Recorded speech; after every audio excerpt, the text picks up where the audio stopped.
Vaya por favor al libro de Génesis, capítulo 4, versículo 7.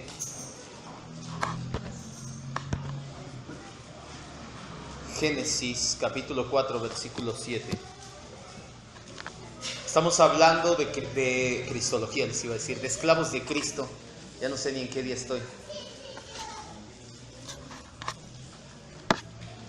Esta es la segunda enseñanza. La semana pasada comenzamos a hablar acerca de la esclavitud del pecado y le dije que lo íbamos a hacer al menos en 2 enseñanzas. Hoy es la segunda y última acerca de la esclavitud del pecado. Ponga mucha atención. Génesis 4:7 dice la Escritura, hablando Dios a Caín: si hicieres bien, ¿no serás enaltecido? Y si no hicieres bien, el pecado está a la puerta. Con todo esto, a ti será su deseo y tú te enseñorearás de él. Vamos a orar, cierre sus ojos. Padre precioso y maravilloso, te damos gracias por la oportunidad que nos das nuevamente de escudriñar tu palabra, porque nos hablas por medio de la Escritura, la cual es útil para enseñar, para redarguir, para instruir en justicia, Señor. Con ella moldeas nuestras vidas, con ella das forma a nuestros corazones para que seamos a la imagen de Cristo.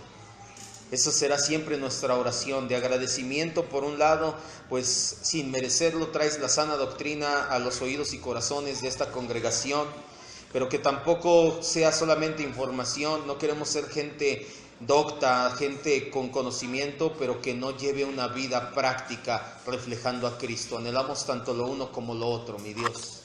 El conocimiento, la vida y los sentimientos correctos delante de ti. Todo esto viene por medio solamente de tu palabra y nada más de tu palabra. Gracias, Señor, en el nombre de Jesús. Amén. La enseñanza anterior en esta serie titulada Esclavos de Cristo, como te decía hace un momento, comenzamos a explicar lo que es ser esclavo del pecado.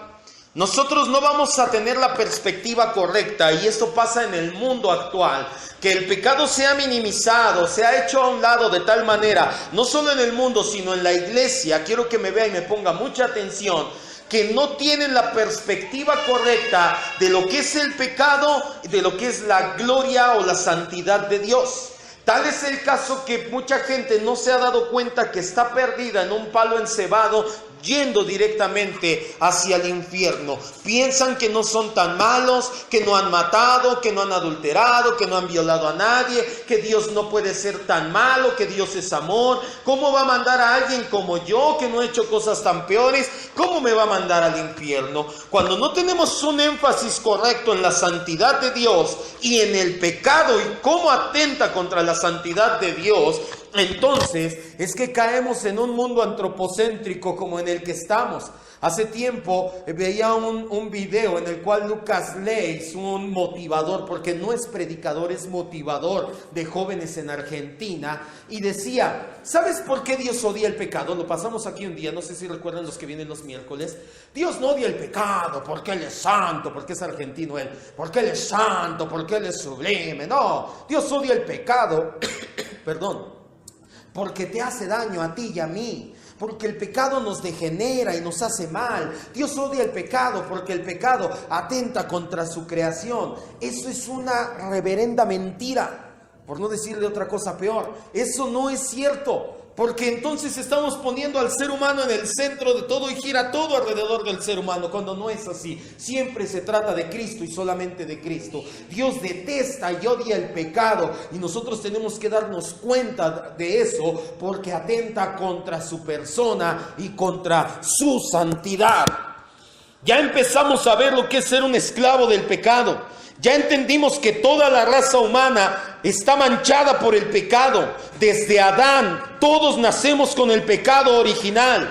Ese pecado nos incapacita para que nos acerquemos a Dios. Hay 2 atributos, hay varios, los estudiamos en una serie llamada Atributos. Ahí atrás vendemos los manuales, si usted lo quiere, o escuche las predicaciones en internet, ahí están, donde hablamos de los atributos de Dios. Hay 2 que nos hablan de esta situación, que es santidad e inmutabilidad. Dios es santo, santo, santo. Ni la más mínima mancha de pecado cabe en su presencia. Nada que vaya en contra de su perfecta voluntad cabe en su presencia. iglesia, pero Él también es inmutable, jamás va a cambiar eso. No podemos decir, al final de los tiempos, Dios va a decir, pues ya entren, hijos, y va a agarrar el pecado y lo va a echar abajo de la alfombra y me va a decir, ya ven, hijo, toda tu vida viviste en pecado, pero pues te amo. No es verdad.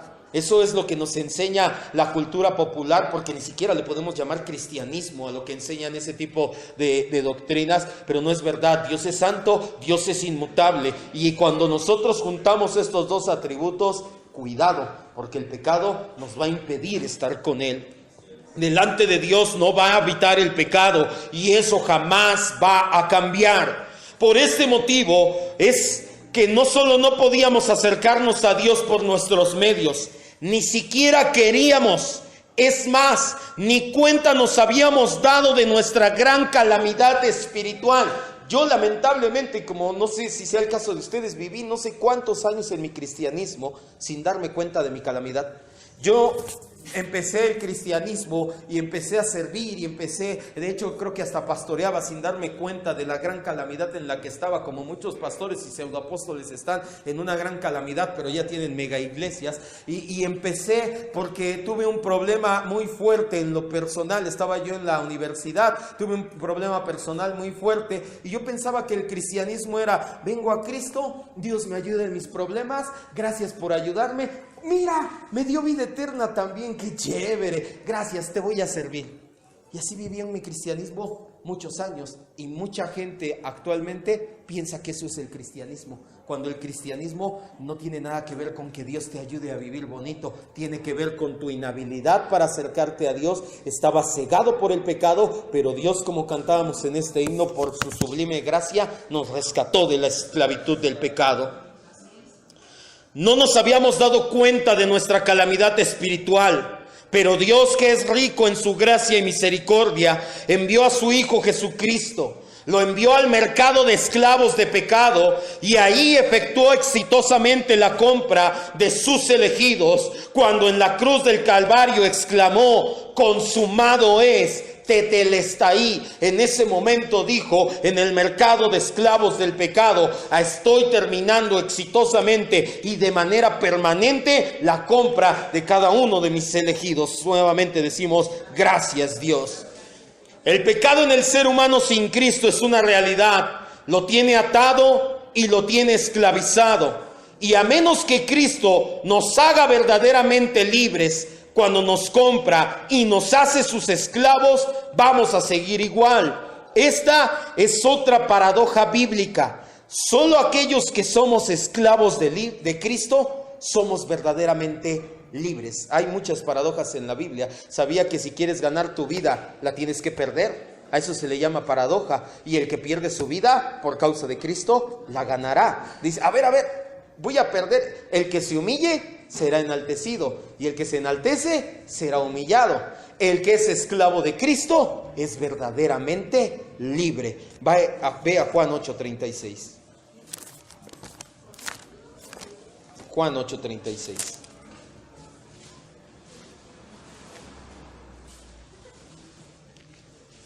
La Biblia está llena de paradojas. Es la manera de Dios de decirnos, miren, también tengo sentido del humor.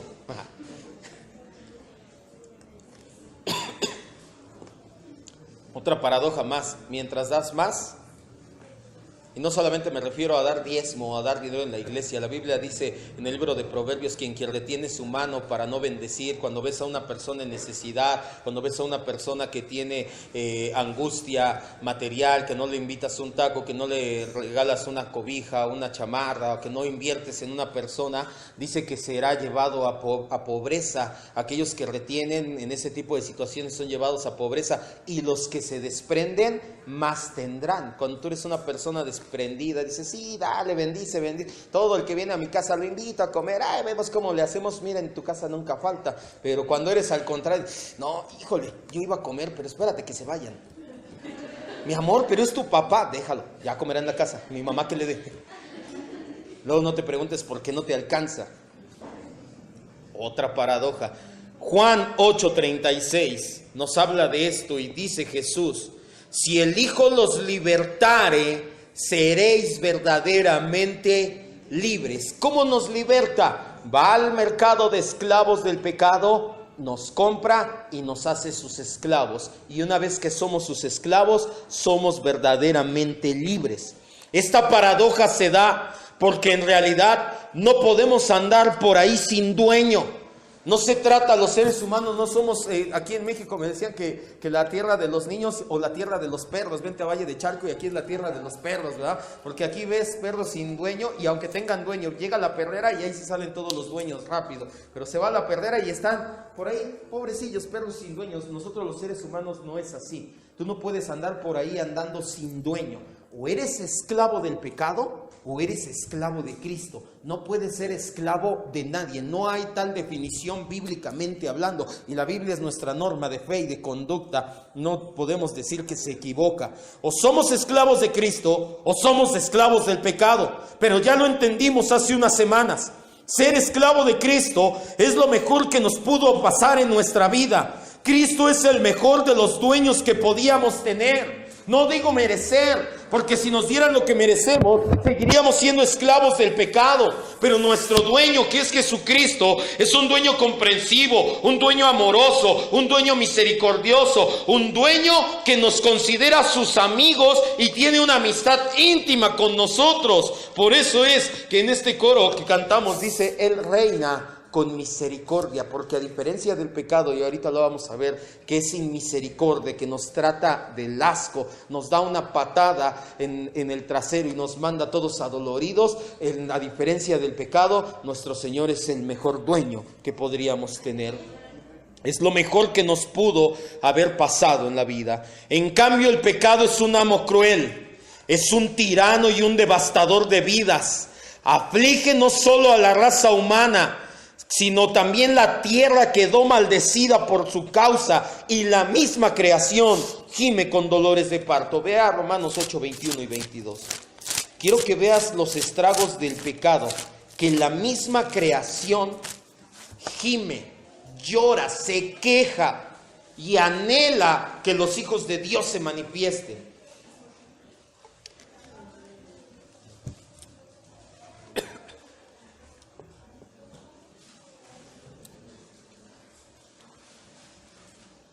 Dice, porque también la creación misma será libertada de la esclavitud de corrupción. Quiere decir que la creación, toda esta creación, toda la tierra está en corrupción. De hecho, hay leyes de la termodinámica que dicen que todo tiende a estar en equilibrio. Entonces, y leyes de la física, de acción y reacción, etcétera, donde tú puedes ver, deja una comida afuera del refrigerador unos días, cuando hace calor unas horas, ¿y qué le pasa? Se echa a perder, se descompone, ya no sirve. Esto es a causa de la corrupción, pero no solamente esto. Dice, vamos a leerlo. Versículos 21 y 22. Porque la creación misma será libertada de la esclavitud de corrupción, a la libertad gloriosa de los hijos de Dios. Porque sabemos que toda la creación gime a una y está a dolores de parto hasta ahora. Tal es la consecuencia, quiero que me mire.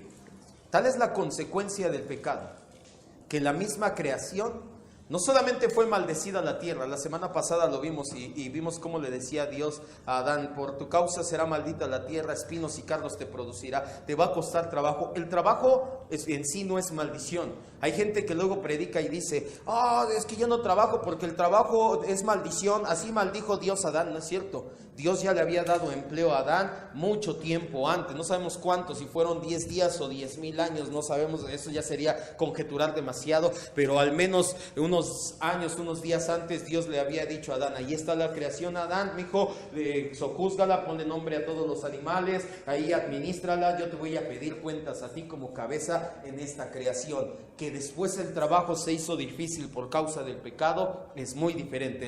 El trabajo no es una maldición en sí, es una bendición. El trabajo enaltece al hombre, le quita de estar de ocioso. ¿Quieres ver a una gente ociosa que crea vicios, que crea situaciones? Es una gente que no trabaja, que no tiene nada que hacer. Que decía mi papá, nada más está rascándose el ombligo esperando, viendo a ver qué cosas haces, qué está mal puesto, sin oficio ni beneficio para hacer cosas malas. Pero no solamente eso. El pecado ha llegado a tal extremo que mantiene en corrupción a la creación del Señor. No es porque literalmente la tierra está maldita, sino porque nosotros, los seres humanos, así como estamos en nuestro estado de corrupción, en lugar de hacer el uso correcto que Dios nos mandó a administrar y cuidar esta tierra, hacemos con la tierra y con los recursos que Dios nos dio lo que nos da nuestra regalada gana. Yo soy enemigo desde que iba en la primaria, me lo enseñaron, y ahora que soy cristiano con más ganas, soy enemigo, de veras, ayúdenme con la luz por favor, ya no es necesaria, de tener luces prendidas innecesariamente. Pero tú no pagas la luz en mi casa. No, pero es un recurso natural, no renovable, que se gasta, se desgasta. Soy enemigo de la contaminación. Hace rato lo decíamos, los cristianos estamos en una lupa. Tu salvación no depende de si tiras basura en la calle, pero ¿qué no Dios ya te redimió? ¿No tienes conciencia de que esta tierra, esta creación, eres administrador de ella? ¿Por qué andas tirando basura en la calle? Soy enemigo del maltrato de los animales. Tú no te vas a ir al cielo o al infierno tú no te vas al cielo porque, ay, mira, rescató como 100 gatitos y 20 perritos y les dio de comer. Y tampoco puedo decir que eres merecedor del infierno porque maltratas a los animales. Pero si tú eres un hijo de Dios, nacido de nuevo, redimido del pecado, no puedes tener la mentalidad que tienen los de allá afuera. Vemos ahora en internet que es una arma muy poderosa. Vemos cómo maltratan a los animales. Una mujer estaba a punto de ser metida a la cárcel porque tiró desde la azotea un perro, un gato, no recuerdo bien. Órale, vuela. De verdad, eso es una crueldad con los animales. No te gustan, no los tengas, no los mires, no les hagas nada, déjalos que ahí anden.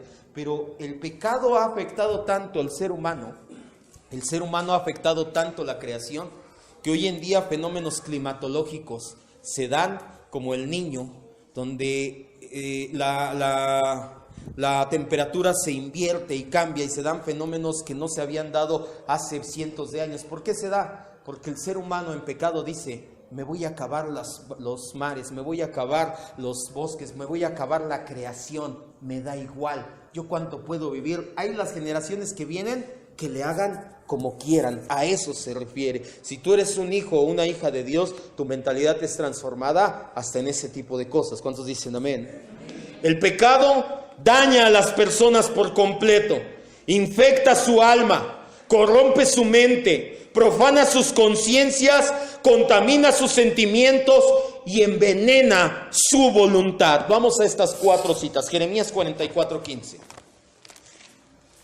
Quiero que entiendas los estragos del pecado.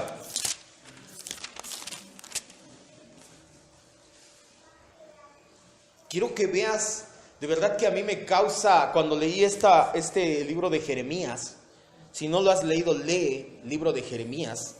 Es tremendo. Jeremías se para y les predica y les dice: aunque digan templo de Jehová es este, arrepiéntanse, vienen, es más, ¿saben qué? Entréguense, no peleen contra Babilonia, Dios nos ha entregado a juicio. Y mira cómo le contesta la gente de Judá a Jeremías. Jeremías 44:15 al 18, a causa del pecado.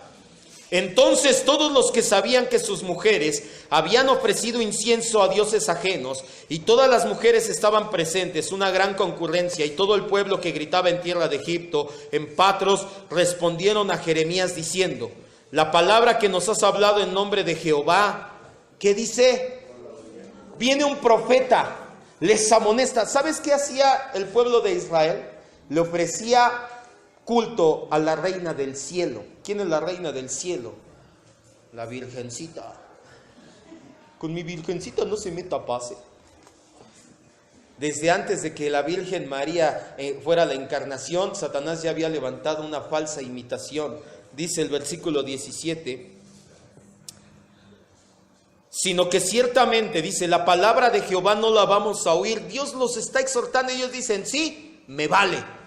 Dice: sino que ciertamente vamos a poner por obra toda palabra que ha salido de nuestra boca. No solamente no voy a hacer caso a lo que Dios dice, voy a hacer lo que yo quiera, para ofrecer incienso a la reina del cielo, derramándole libaciones como hemos hecho nosotros y nuestros padres, nuestros jóvenes, dice, reyes y nuestros príncipes en las ciudades de Judá y en las plazas de Jerusalén, y tuvimos abundancia de pan y estuvimos alegre y no vimos mal alguno. ¿Te suena algo parecido el día de hoy?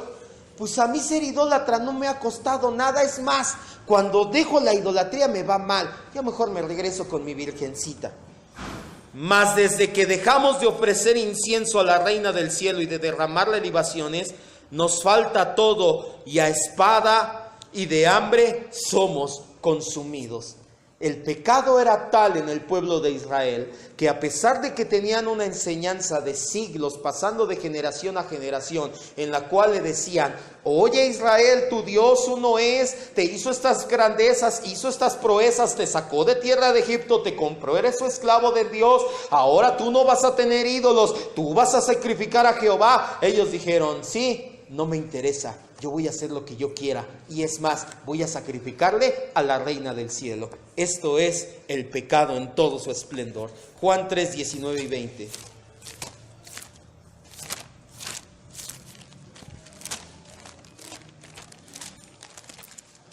Y esto se llama orgullo.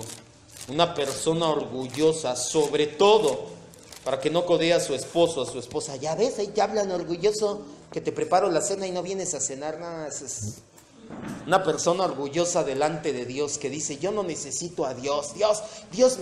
Había en Auschwitz, después de que terminó la Segunda Guerra Mundial, Auschwitz es una ciudad en Polonia donde se hicieron unos campos de concentración, eran unas barricadas enormes, unas bodegas enormes donde tenían a los judíos mayormente. Me enviaron uno que otro cristiano, ateo, musulmán, pues homosexuales, pero sobre todo eran judíos los que enviaban a campos de concentración. Los tenían en condiciones infrahumanas, al final los mataban en cámara de gas y con sus huesos y su cabello hacían jabón para la Alemania nazi.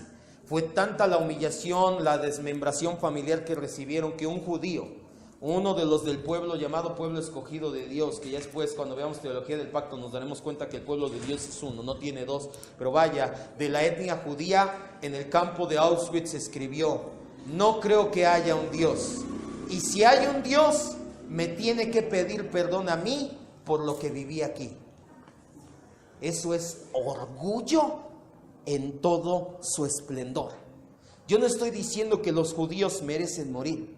Yo digo que toda la raza humana, tú y yo, somos merecedores justos de la ira santa de Dios por pecadores. Pero que Dios sea bueno y se apiade de ti y de mí y nos tenga en su gracia es muy diferente. Pero cuando te va mal y todavía te levantas contra Dios y dices: pues si Dios existe, me tiene que pedir perdón a mí, solamente te habla de una cosa: pecado en toda su expresión.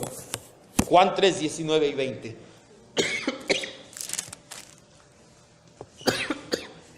Esta es la condenación: la luz vino al mundo, y los hombres amaron más las tinieblas que la luz.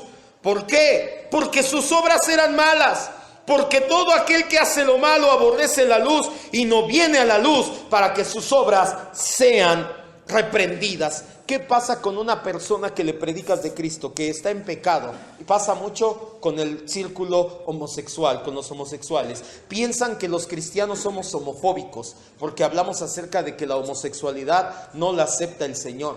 Pero ¿qué pasa? Y ahorita no es el punto para meternos en esto. Sabemos que no es aceptada por Dios, como no es aceptado el adulterio, como no es aceptada la fornicación, como no es aceptado el asesinato, como no es aceptado el secuestro.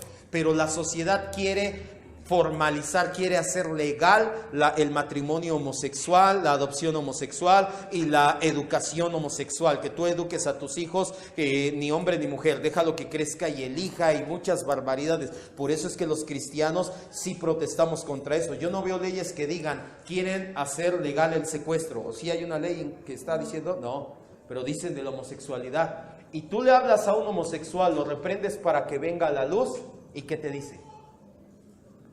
Uy, se paran de pestañas, dice el dicho aquí en México. ¿Quién te crees? Homofóbico, porque me juzgas. Dios me ama así como soy, no hago más mal que tú. Mira, hipócrita, ve como tú eres. ¿Por qué lo hacen? Porque no quieren ser traídos a la luz para que sus obras sean vistas y sean reprendidos. Eso se llama consecuencia del pecado. Romanos 1:21.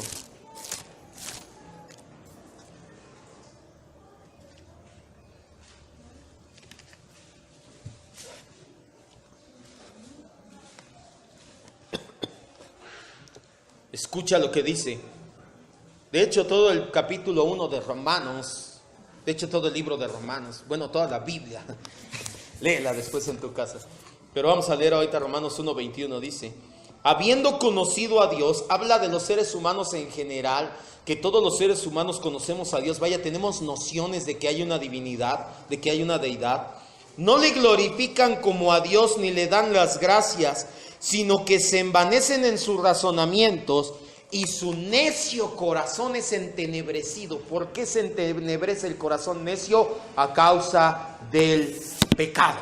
A causa del pecado. Tú puedes leer, por ejemplo, en el libro de Éxodo, el pueblo de Israel acaba de ser liberado. Acaban de ver cómo Moisés levanta su vara. Dios le dice: ¿por qué clamas a mí? Pon tu vara, que se abra el mar se abre de par en par. Pasa el pueblo de Israel. Cuando viene Egipto detrás de ellos, el mar se cierra. Y si no has leído Éxodo, al menos has visto la película El Príncipe de Egipto, por eso me estás siguiendo. Y dices: wow. Y unos días después, Moisés sube al monte a recibir las tablas de la ley, y el pueblo ya está abajo cometiendo orgías y pecados y diciendo: pues ese Moisés se tardaron, hazte un becerro de oro y nosotros lo adoramos a Dios a nuestra manera. Acababan de ver la grandeza del Señor y luego el pecado los corrompió. Tremendo. Tito 1:15 y 16.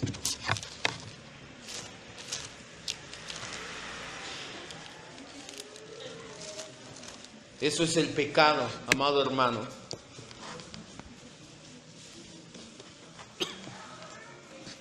Tito 1:15 y 16. Todas las cosas son puras para los que son puros, mas para los corrompidos e incrédulos nada es puro, pues hasta su mente y su conciencia están corrompidas. ¿Por qué están corrompidas? Por el pecado. Profesan conocer a Dios, pero con los hechos lo niegan. Son abominables y rebeldes, reprobados en cuanto a toda buena obra. Hay un tipo de gente muy especial que profesa conocer a Dios, que cada 28 están con una imagen y dicen: no, mi Dios, mi Juditas está en el cielo pidiendo. Ellos son gente muy religiosa, al menos en el sentido vano o mundano de la palabra. Pero si tú no les das, aguas, se enojan. Ándale para la misa. No, gracias amigo, yo no creo en eso. Pero yo sí. ¿Vas a aflojar o qué? Ay, no, sí. Yo nunca les doy, me caen de por sí. No solamente el hecho de que no sea yo de católico, no crea en ese santo, no me gusta la manera en que intimidan. Entonces sí los volteo y le digo: no te voy a dar, y hazle como quieras, y me hago bolita y péguenme. No, pues nada más dice: Señor, guárdenme. Profesan conocer a Dios, pero con sus hechos lo niegan. ¿A causa de qué? Del pecado. Estamos hablando del pecado. El pecado es infracción de la ley. El pecado es rebelión en contra de lo que Dios dice. El pecado es tratar de vivir como yo creo y no como Dios dice. El pecado es desobedecer lo que Dios ordena explícitamente en su palabra. Todos los seres humanos, aún nosotros antes de ser comprados por Cristo, éramos sin excepción alguna esclavos del pecado. Pablo lo dice en Romanos 6:17, no vayas. A esta enseñanza se le conocen las doctrinas de la gracia como depravación total. Pero la depravación total no es bien aceptada y recibe muchas críticas, no solamente en los perdidos sin Cristo. De ellos lo entendemos porque son ciegos a la verdad. Su esclavitud los tiene oscurecidos a lo que el pecado es. Pero aún muchos grupos mal llamados cristianos atacan la enseñanza de la depravación total con vehemencia. A los que la predicamos nos llaman de todo, católicos, porque fue Agustín de Hipona quien la sistematizó. Y como Agustín de Hipona o el catolicismo, de hecho por eso en el catolicismo es el bautizo de infantes, nada que ver con el presbiterianismo. En el catolicismo te dicen: bautiza a tu niño para que se le quite el pecado original. Aún los católicos tienen el entendimiento del pecado original, pero muchos grupos cristianos, incluido donde salimos, dicen: no, pues si venos, somos bien buena onda. Tremendo. fariseos, que somos faltos de amor. Es que no tienen ya el amor de Dios, por eso se pasan diciéndole a toda la gente que es depravada, porque los amamos, queremos que vean su realidad y que lleguen a conocer a Cristo, que Cristo los conozca. Si no los amara, yo diría, déjalos que anden, que hagan lo que quieran, que nunca sean moldeados a la imagen de Cristo. Yo lo sé, yo me voy al cielo, allá háganle como puedan, pero de hecho se necesita más amor para predicar la verdad y valor también. Extremistas, alarmistas nos han llamado, y eso en el mejor de los casos. Lo cierto es que de no ser así, si el pecado no es tan vil y sucio, si el pecado no es tan grave como te estoy diciendo, surge una pregunta: ¿por qué tuvo entonces que morir Cristo en una cruz? Si el pecado no era tan malo, si nosotros no éramos tan depravados, si nosotros podíamos hacer cosas para salvarnos por nuestra cuenta, ¿por qué Dios mandó a su Hijo? ¿Acaso se equivocó al mandarlo a morir en nuestro lugar? ¿Tú crees que Dios se equivoca? Pon atención, amado hermano, quiero que entiendas la gravedad del pecado, porque si no lo entendemos, por eso es que muchas veces no le predicamos a nuestra familia, porque decimos, no está, se va a enojar, además ya se va a morir, me va a desheredar mi tía, y se va a enojar, y pues es bien buena gente, siempre que vengo me ofrece un taco. No creo que Dios la vaya a mandar al infierno. No, Dios no la va a mandar al infierno. Ella, al morir en su pecado, va a ir directamente hacia allá. Pero cuando tú entiendes la depravación, lo que es el pecado, lo vas a ver a la gente y vas a decir: pobres, ciegos, desventurados y desnudos como yo estuve un día en el mercado de esclavos del pecado. Voy a decirle a mi Cristo, les voy a presentar el evangelio para que mi Cristo los compre como me compró a mí del mercado de esclavos del pecado. Cuando tú minimizas o cuando niegas la doctrina de la gracia, de la depravación total, es lo que ha llevado al cristianismo bíblico de antes a solamente ser una caricatura de sí mismo. No vivimos en un mundo cristiano, sino en una cultura cristiana que no tiene a Cristo para acabarla, que cae en todo tipo de errores, incluyendo el pragmatismo del movimiento de Igle Crecimiento. Creen que los buenos números sustituyen la sana doctrina. ¿Sabes por qué no hablan del pecado? Joel Osteen es uno de los promotores del Igle Crecimiento. ¿Qué significa eso? ¿Cómo hacer crecer tu iglesia? Hay métodos, mira, tú predícales esto, háblales de esto, haz grupos así, haz esto acá, visita así, pon estas actividades y tu iglesia, encuentros y tu iglesia en 6 meses, ¡pum!, son 1000. Eso se le llama crecimiento. Y Joel Osteen dice: yo creo en el pecado, pero no voy a predicar del pecado, porque la gente se ofende cuando les hablas del pecado. Pues sí. Pero si no les hablas del pecado, jamás van a saber que necesitan un Salvador. Por eso la iglesia de Joel Osteen tiene 20,000 personas y gasta $1 millón en luces. No he podido superar ese trauma. No lo puedo superar. ¿Sabes por qué la gente está cómoda en esas iglesias? Porque nunca te dicen: no adulteres, no forniques, tu vida a la imagen de Cristo. Pecado no le agrada a Dios. Tú les dices: tú échale ganas, ayúdate que Dios te ayudará, eres un campeón, Dios te va a bendecir. Es una cultura cristiana sin Cristo, tal como dice el libro de Apocalipsis. Vamos, Apocalipsis 3:13 al 20. Muchos pastores en la actualidad sacrifican el amor por las almas por la pasión a multitudes.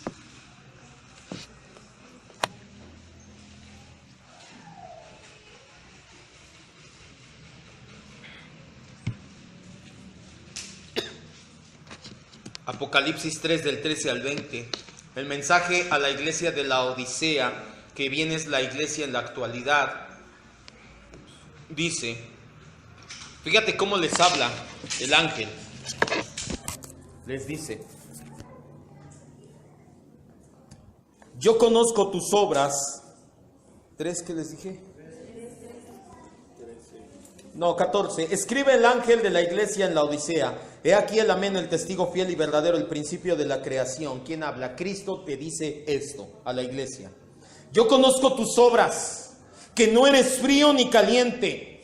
Ojalá fueses frío o caliente, pero eres tibio. Dices que eres cristiano, pero vives como el mundo. Eres un tibio, dice la Escritura.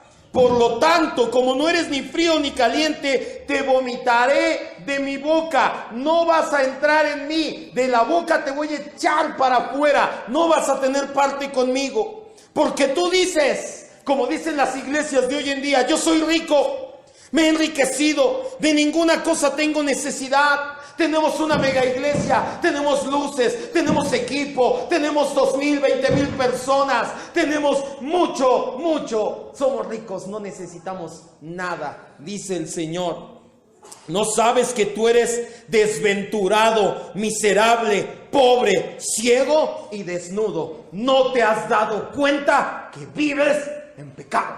Eso es el pecado, desventurado, pobre, ciego y desnudo. Todo eso es el pecado. ¿No te has dado cuenta, iglesia? Le dice que tú te crees rica por tener grandes cosas, pero que vives en pecado y carnalidad.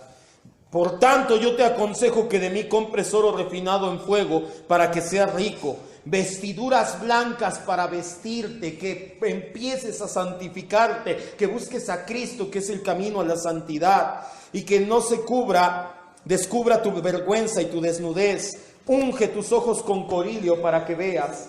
Yo reprendo y castigo a todos los que amo, pues soy celoso. Sé pues celoso y arrepiéntete. Y esta cita que utilizan para decir que Cristo está a la puerta de tu corazón para entrar, que le hablas, en realidad habla de la iglesia que hace de todo menos predicar a Cristo. Cristo está afuera y les dice, yo estoy a la puerta y llamo, ábranme. Ustedes tienen un cristianismo sin mí. Ustedes tienen una cultura de cristianismo donde no predican el pecado y no me predican a mí como Salvador. Pero si ustedes me abren la puerta, entraré en ustedes, cenaré con ustedes y ustedes conmigo. Palabras que parece que describen a nuestro tiempo. La Escritura es clara, y a menos que el Espíritu Santo dé aliento de vida, todos los pecadores están completamente incapacitados para transformar su naturaleza caída. Todos los pecadores, ninguno puede hacer algo para rescatarse por él mismo del pecado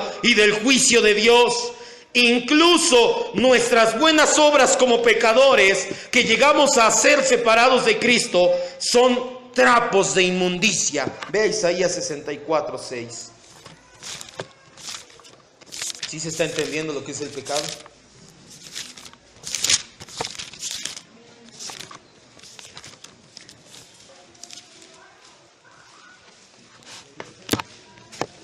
Voltea a tu lado y ve cuántas sillas vacías hay. No creo que les haya incomodado hace 8 días que hablamos del pecado. Aquí somos todos santos. 64:6. Se quedaron en su casa orando para que el Señor descendiera su gloria.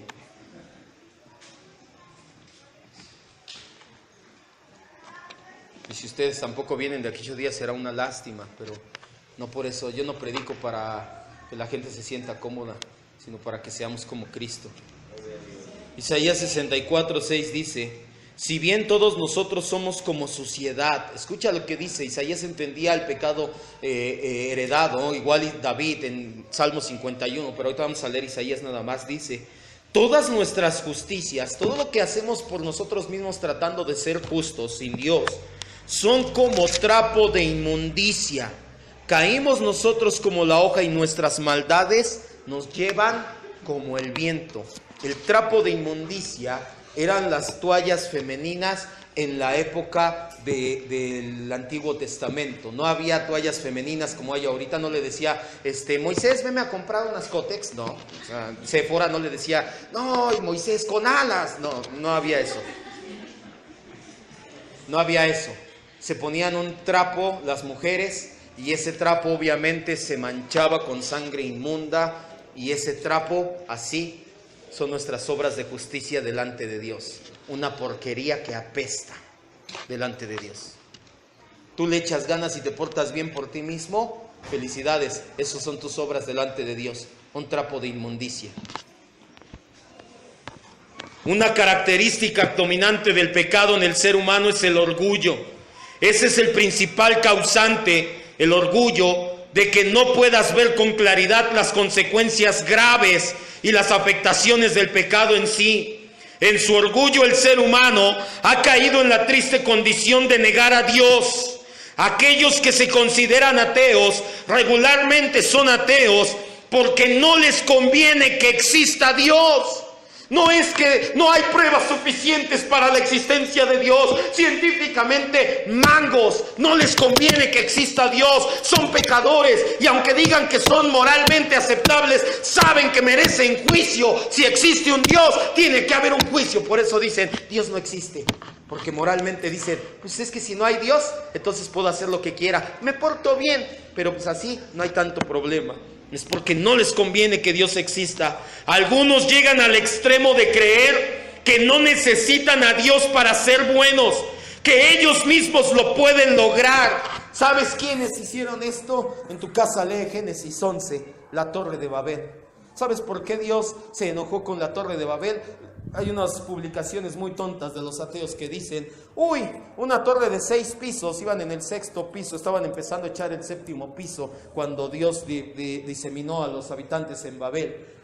Dicen, una torre de 6 pisos, imagínate cómo estará con el Burj Dubai. El Burj Dubai mide 1,5 kilómetros de alto, si bien me estoy enterado, está en Asia, este rascacielos. Dicen, si Dios se enojó con la torre, imagínate cómo estará con el Burj Dubai.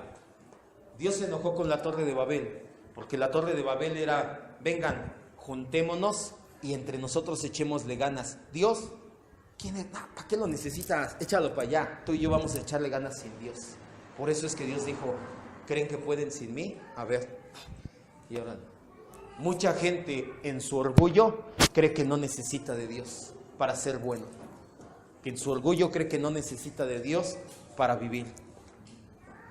Pero cuando llegue el tiempo de entregar cuentas, sabe que hay algo llamado Blaise Pascal, un filósofo y físico francés de la época posterior a la Reforma, 1700 y tantos. Hay algo llamado apuesta de Pascal.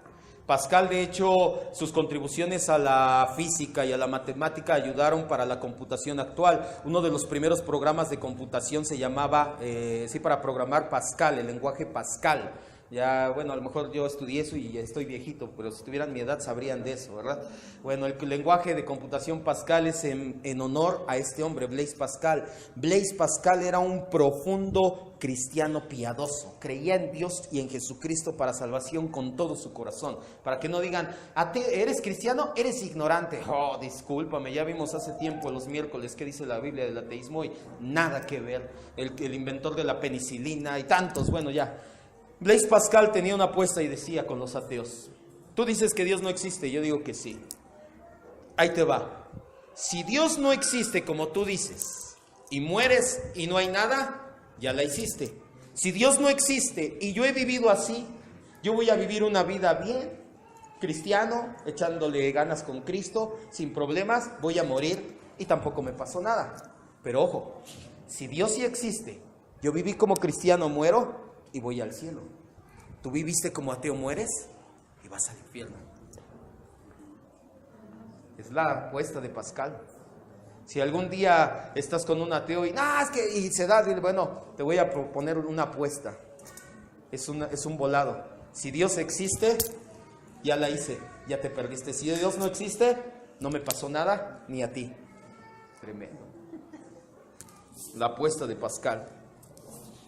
Los incrédulos, como esclavos del pecado que son, se vuelven hostiles a Dios, incapaces de agradarlo en cualquier sentido. Esta incapacidad crece por el hecho de que no solo están atados al pecado, también están cegados por el pecado y muertos en el pecado. Vamos a la siguiente cita rápidamente, Efesios 2:1. ¿Por qué un incrédulo no se da cuenta de su situación? Porque están muertos. ¿Te acuerdas que te dije hace tiempo, no es correcto hablar con los muertos, aunque tu fallecido lo hayas querido mucho? Si estaba en el Señor, déjalo ya.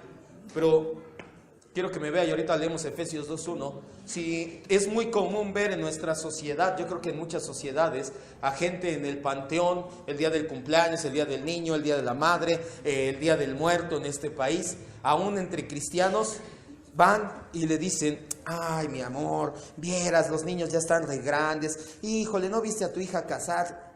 ¿Te escucha? ¿No? ¿Sabe lo que está pasando?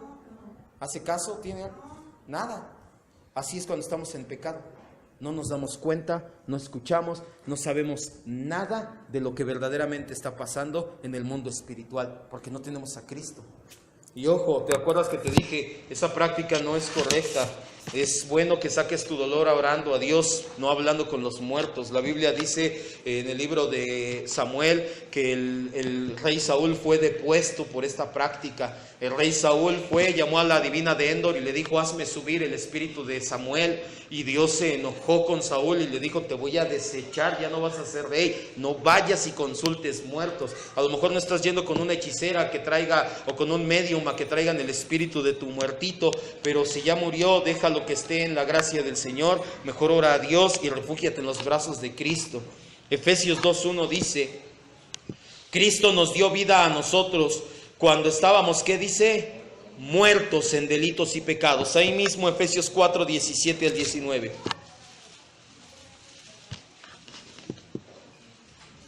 Esto les digo y requiero en el Señor, que ya no anden como los otros gentiles que andan en la vanidad de su mente, que tienen el entendimiento entenebrecido, en tinieblas, ajenos a la vida de Dios por la ignorancia que hay en ellos, por la dureza de su corazón. ¿De qué habla? De una persona en pecado. Primera de Timoteo 5:6.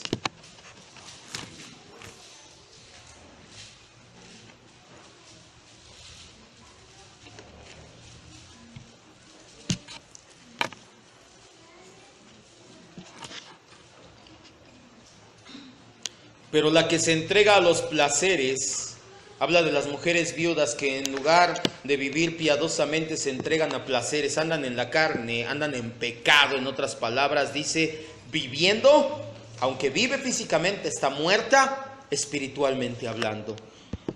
La historia de la resurrección del amigo de Jesús, Lázaro, no solamente nos muestra el poder que Dios tiene sobre la muerte, tanto física como espiritual, también nos ilustra una verdad fundamental: los muertos no se resucitan a sí mismos. Vaya a Juan 11:38.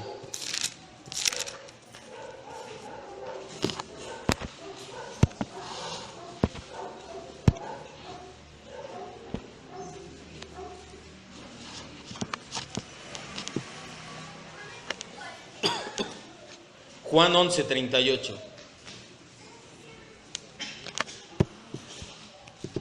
En la Biblia encontramos una historia que nos ilustra esto que estamos estudiando. Un muerto no se da vida a sí mismo. El único que puede dar vida a los muertos es Jesucristo. Muertos físicos y sobre todo muertos espirituales. ¿Quieres ver una resurrección? Hay gente que dice: ay, es que si en la iglesia hubiera milagros y hubiera dones, si la gente viera resucitar un muerto, me cae que se entregaban a los pies de Cristo. No es cierto. La Biblia dice que Jesús les decía: ustedes me siguen porque les di de comer, porque vieron milagros, no porque crean en mí. Ahora quieren ver resucitar un muerto, prediquen el evangelio. Y cuando abra los ojos y diga: es cierto, soy pecador, ¿sabes qué significa? Que acaba de recibir vida ese muerto espiritual. Entonces, ¿quieres ver que un muerto resucita? Predícale el evangelio. Juan 11:38 al 44 nos habla de esto. Dice: Jesús, profundamente conmovido otra vez, vino al sepulcro. Era una cueva y tenía una piedra puesta encima. Jesús les dijo: quiten la piedra. Marta, la hermana del que había muerto, le dijo: Señor, hiede ya. El pecado es apestoso, el pecado es putrefacción y muerte. Uno de los nombres de Satanás es Baal-Zebub, que se tradujo Beel-Zebub, que la traducción al castellano sería el señor de las moscas. Donde hay un perro muerto, hay mariposas, ¿verdad? ¿Qué hay? ¿Has ido a los panteones? Las moscas panteoneras les llaman, y las aplastas y sale. ¿Cómo podía hacer eso de niño? Ya no lo vuelvo a hacer, mamá, lo juro. ¿Sabes por qué? Porque el pecado es del diablo, ustedes son de vuestro padre el diablo, dice Jesús. Les gusta practicar el pecado, y el pecado es putrefacción y muerte natural y espiritual. Hiede ya, porque tiene 4 días que murió. Jesús le dijo: ¿no te he dicho que si crees verás la gloria de Dios? Entonces quitaron la piedra de donde había sido puesto el muerto, y Jesús, alzando los ojos a lo alto, dijo: Padre, Gracias te doy por haberme oído. Yo sabía que siempre me oyes, pero lo dije por causa de la multitud que está alrededor, para que vean que tú me has enviado. Habiendo dicho esto, clamó a gran voz: Lázaro, ven fuera. Y el que había muerto salió, atadas las manos y los pies con vendas y el rostro envuelto en un sudario, y les dijo: desátenlo y déjenlo ir.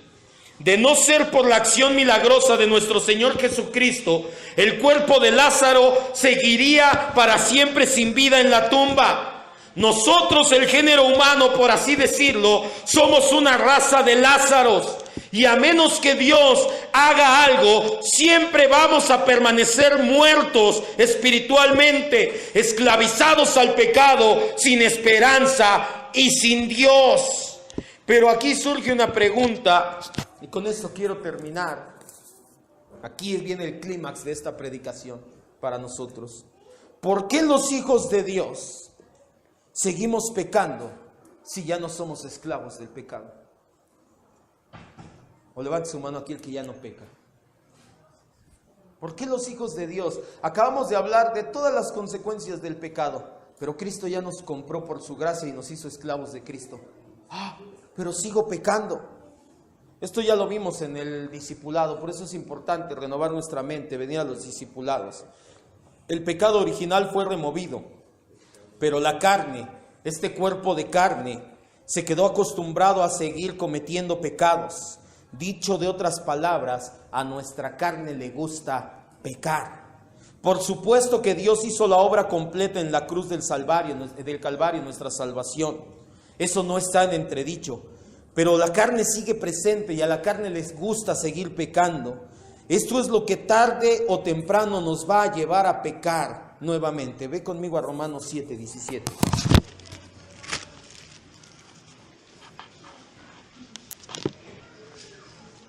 Somos esclavos de Cristo, por su gracia nos compró en el mercado de esclavos, pero seguimos pecando.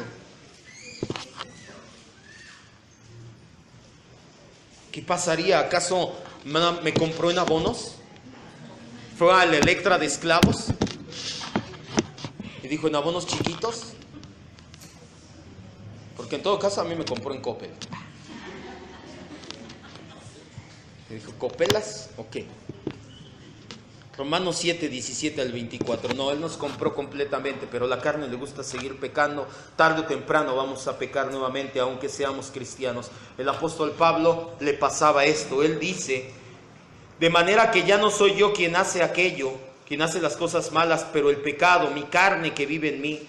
Yo sé bien que en mi carne no está el bien, porque yo quiero hacer el bien, pero no lo hago. ¿Por qué no hago el bien que quiero? Sino el mal que no quiero, eso hago. Yo quiero hacer las cosas bien y termino: no voy a tomar, y termino hasta las chanclas el sábado. ¿Qué pasa conmigo? No eres el único. Bueno, sí que se pone hasta las chanclas, pero no es el único que peca. Dice: y si hago lo que no quiero, ya no lo hago yo, lo hace el pecado que vive en mí. Así que queriendo yo hacer el bien, hallé esta ley, que el mal está en mí. Porque según el hombre interior, espiritualmente, en otras palabras, me deleito en la ley de Dios. Pero hay otra ley en mis miembros que se rebela contra la ley de mi mente, que lleva cautivo a la ley del pecado que está en mis miembros. Miserable de mí, grita el apóstol Pablo. Me siento miserable, me siento de lo peor. Soy cristiano, Cristo me compró, debería de portarme a la altura de un cristiano, pero sigo pecando, dice el apóstol Pablo. Esto me hace sentir miserable. La carne no entiende la justificación. La mente sí la entiende, pero la carne no. Por eso es que hay una lucha entre la carne y el espíritu. Martín Lutero decía: al mismo tiempo justo y al mismo tiempo pecador. También llegó a decir: pensé que el viejo Adán, la carne, se ahogaría en el bautizo, pero descubrí que el desgraciado sabía nadar. Escucha bien, va a haber bautizos. El bautizo solamente es una representación externa de lo que ya pasó interiormente. No creas que porque te bautizas, como Lutero pensaba, el día que baje a las aguas y salga, no volveré a pecar. No es así, no es así. vas a seguir en tu carne, vas a volver a caer algún día en algún pecado. Por eso renovamos nuestra mente y somos hechos a la imagen de Cristo de gloria en gloria, dice el libro de Corintios, para cada vez hacerlo menos. No es una justificación y digas, ya ves, podemos seguir pecando, Dios sabe que soy hombre. Somos libres del castigo del pecado original. Ya no hay motivo para volver atrás. Cuando Cristo murió en la cruz, firmó con su sangre nuestra acta de defunción. El viejo yo que le gustaba pecar falleció allí y resucitó juntamente con Cristo una nueva vida por medio de la santificación. Pero la presencia del pecado no se irá hasta la glorificación. El conflicto entre la carne y el espíritu lo vamos a sentir todos los días de nuestra vida hasta que estemos con Cristo, pues el enemigo no va a desaprovechar la oportunidad de quererte hacer que dudes mientras tengas un cuerpo de carne y hueso, el cual puede ser tentado. Pero escucha bien, a diferencia de los esclavos del pecado, ahora tienes la libertad de elegir entre pecar y no hacerlo. Antes solamente podías elegir pecar. Y aunque tú querías hacer las cosas buenas, no podías. Ni siquiera te dabas cuenta que ofendías a Dios. Pero una vez que naces de nuevo, tienes la facultad de elegir pecar o de elegir a Cristo. Por eso es que muchos cristianos siguen en la carne y siguen cayendo en pecado, porque no lo saben.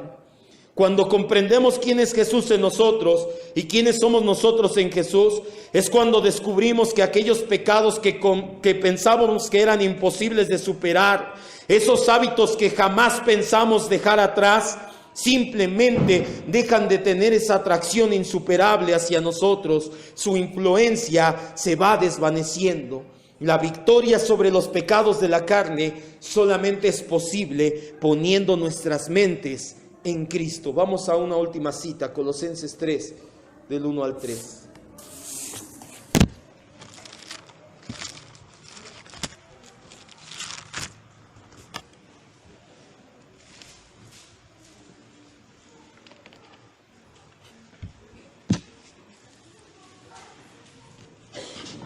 ¿Por qué los cristianos, si somos esclavos de Cristo, seguimos pecando?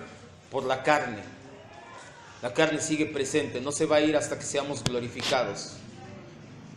Pero hay un medio, se llama Jesucristo, para superar los pecados de la carne.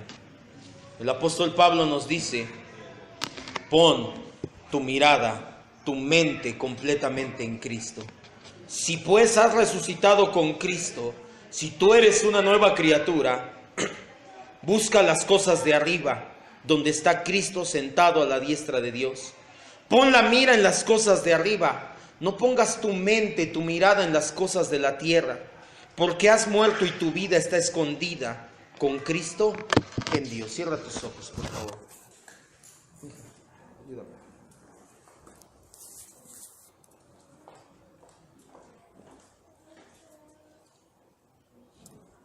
¿Por qué un cristiano sigue pecando aún a pesar de haber nacido de nuevo y ser comprado en el mercado de esclavos del pecado?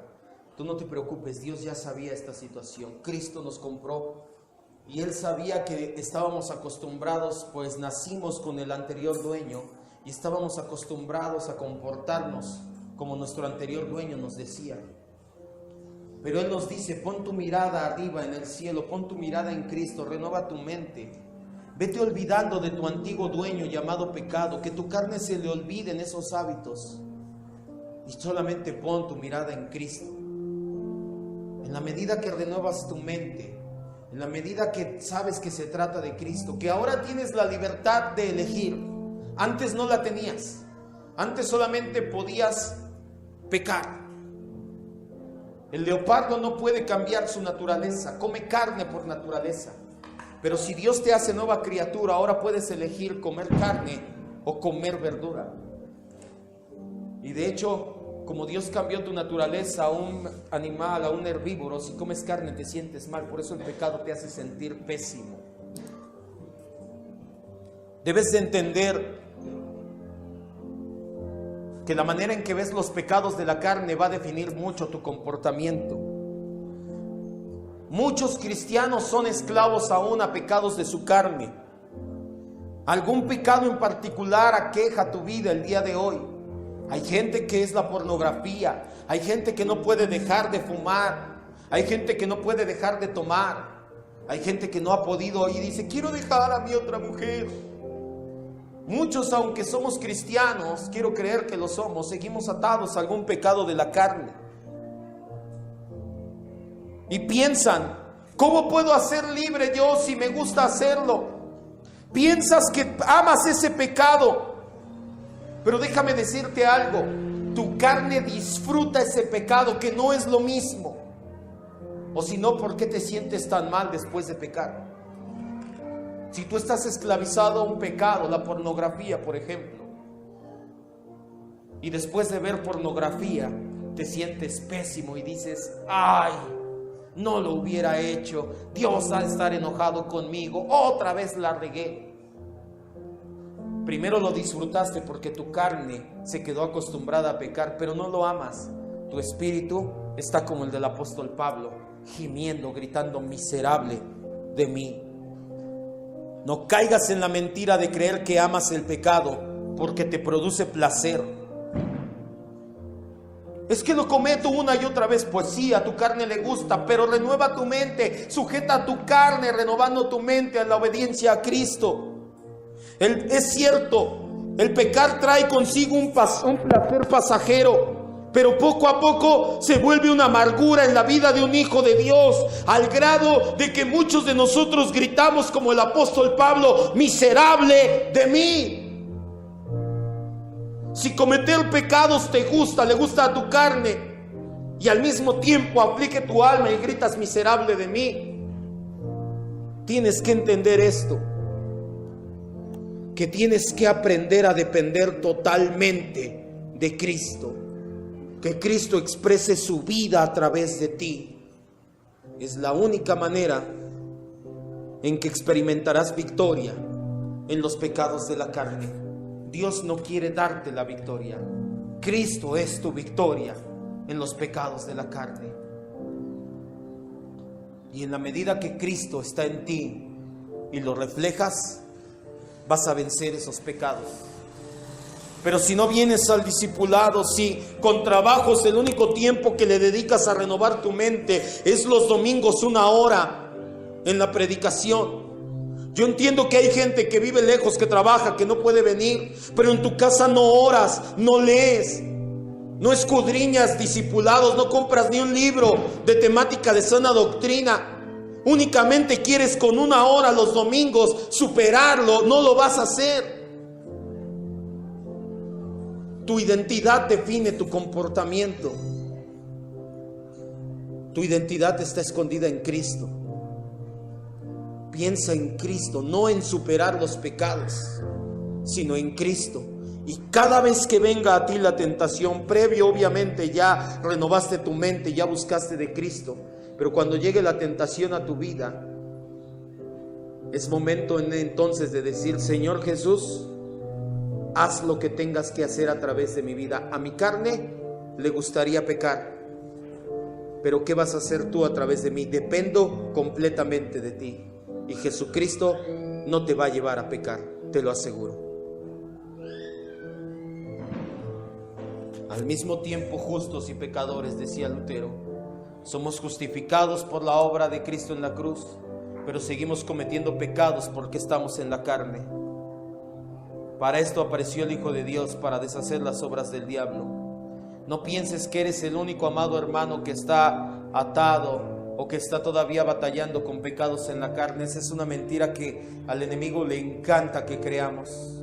Que voltees a tu alrededor y pienses, ve, todos los demás son perfectos, yo soy el único que peca, que grita, que pega, que hace. No es cierto, todos, me incluyo. El apóstol Pablo decía de los pecadores, de los cuales yo soy el primero, y al igual que Pablo me incluyo en la lista.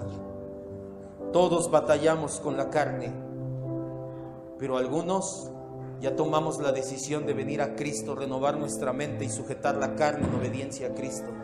¿Qué vas a hacer tú? ¿Vas a seguir pecando?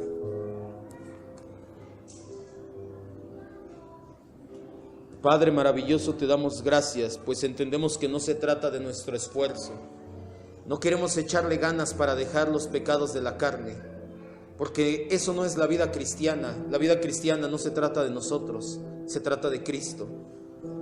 Hoy descansamos en ti y te decimos, Señor, con todo tu amor y misericordia, llévanos a superar los pecados de la carne. Primeramente pone en nosotros hambre de conocerte. Mientras más te conocemos, más te amamos, y mientras más te amamos, más te obedecemos. Y llévanos a superar los pecados de la carne en nuestras vidas, Señor.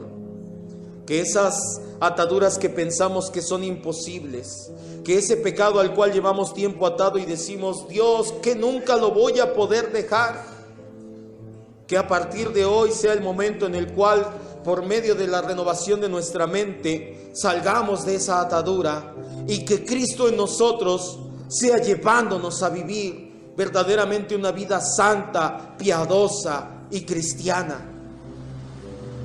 Nos hemos cansado de esforzarnos y no tenemos ningún resultado, pero a partir del día de hoy, Señor, descansamos en ti. Eso es descansar en ti, el decirte, Señor, haz tú las cosas a través de mi vida, vive tú la vida cristiana por medio de mí, en todos y cada uno de los aspectos de ella. Hoy descansamos en ti para ello, Señor.